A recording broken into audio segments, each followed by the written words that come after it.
સુરત શહેરમાં પડેલા વરસાદ અને તંત્રના પાપે વેપારીઓની કમર તૂટી છે। આ મોટા સમાચાર। વરાછા પોદાર આર્કેટમાંથી પાણી નીકળતા વેપારીઓને રોવાનો વારો આવ્યો છે।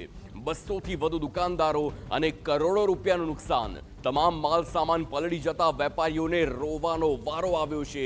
કેટલાક વેપારીઓએ લોન લઈને પણ આ વેપાર શરૂ કર્યો હતો, પરંતુ હવે બધું જ ધોવાઈ ગયું છે। મોટા ભાગના વેપારીઓને ફરીથી વેપાર માટે રૂપિયા લેવાની સ્થિતિ સર્જાય તેવી આખી પરિસ્થિતિ છે। દુકાનો ખુલતા ખરાબ સ્થિતિ સામે આવી છે। દયજનક સ્થિતિ એ તમામ માલ સામાનની, એ તમામ વસ્તુઓની કે જેના આધારે હવે આ વેપાર શરૂ કરવામાં આવ્યો હતો।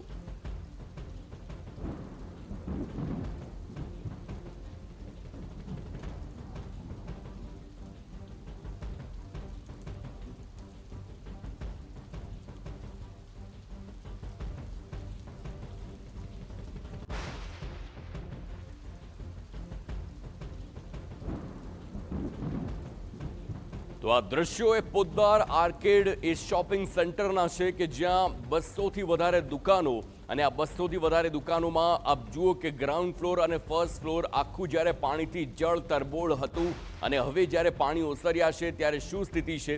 ધીરે ધીરે પાણી ઓસરવાની જે પ્રકારે શરૂઆત થઈ અને આ પહેલાના પણ જે ગઈકાલના દ્રશ્યો સામે આવ્યા હતા એ બંને આપની સ્ક્રીન પર છે। આપ જુઓ કે જાણે મોટો સ્વિમિંગ પુલ સર્જાઈ ગયો હોય તે પ્રકારની સ્થિતિ હતી, પરંતુ જ્યારે પાણી ઓસર્યા તો દુકાનદારોને સખત રોવાનો વારો આવ્યો છે, કારણ કે તમામ માલ સામાનને મોટું નુકસાન।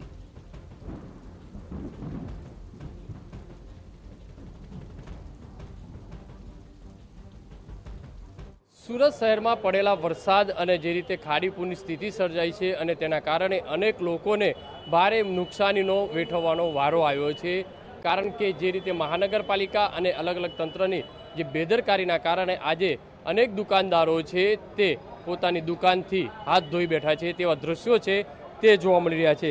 સુરતના વરાછા વિસ્તારમાં આવેલી જે પોદાર આર્કેડ છે તેની અંદર 250થી વધુ દુકાનો છે તે આ પાણીની અંદર ગરકાવ થઈ હતી અને કરોડો રૂપિયાનું નુકસાન છે તે થયાના દ્રશ્યો છે આ જોવા મળી રહ્યા છે। તમને આ દુકાનો છે તે બતાવી રહ્યા છે।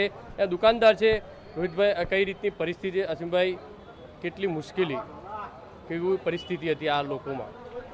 હું અહીંયા 2005થી દુકાન ચલાવું છું। આજે સુધીમાં એક પણ વાર આવ્યું નથી। 21 વર્ષથી મારી અહીંયા પ્રેક્ટિસ છે મોબાઈલની, અને જે બધી મારી મૂડી છે એ આ દુકાનમાં જ હતી, અને મેં આમાં 2 કરોડ રૂપિયાની લોન લઈને મેં કામ કરેલું છે। 2 દુકાન મારી પોદાર આર્કેડમાં શોપ છે।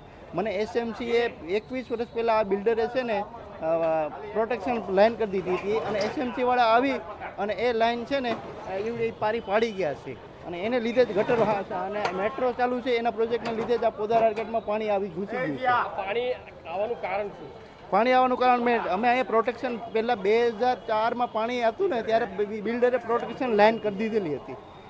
એ લાઈન છે ને એસએમસી વાર આવીને તોડી ગયા છે, એને કારણે જ આ પાણી આવેલું છે। જોઈ શકાય છે આ પરિસ્થિતિનો સામનો લોકોએ છે તે કરવો પડી રહ્યો છે। મહત્વની વસ્તુ એ છે કે દ્રશ્યોની અંદર અત્યારે આ પરિસ્થિતિ છે, જે દુકાનના દ્રશ્યો જે બતાવવાના પ્રયત્ન કરીશું। અત્યારે મહત્વની વસ્તુ એ છે, આ જોઈ શકાય છે કે લોકો પોતાના દુકાનની અંદર આ જે સામાન છે તે તોડી રહ્યા છે, કારણ કે જોઈ રહ્યા છે કેટલું નુકસાન છે, કઈ રીતની પરિસ્થિતિ થઈ છે, કારણ કે કિંમતી જે મોબાઈલો છે, જે કરોડો રૂપિયાનું નુકસાન જે વેઠવવાનો વારો આવ્યો છે, આખું ફર્નિચર છે તે પણ તૂટી ગયું છે। સુરતની અંદર આજે પોદાર આર્કેડ છે તેની પરિસ્થિતિ છે તે કંઈક અલગ જોવા મળી રહી છે। એટલે મહત્વની વસ્તુ એ છે, વેપારીઓમાં એક ભારે ચિંતાનું મોજું ફરી વળ્યું છે।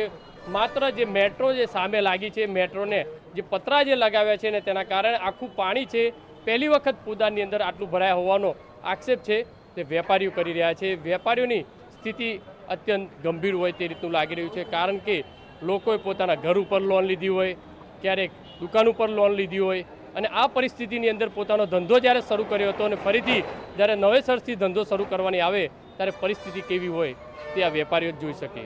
કેમેરામેન સંજય ચંદ્ર સાથે બલદેવ સુથાર, TV9 સુરત।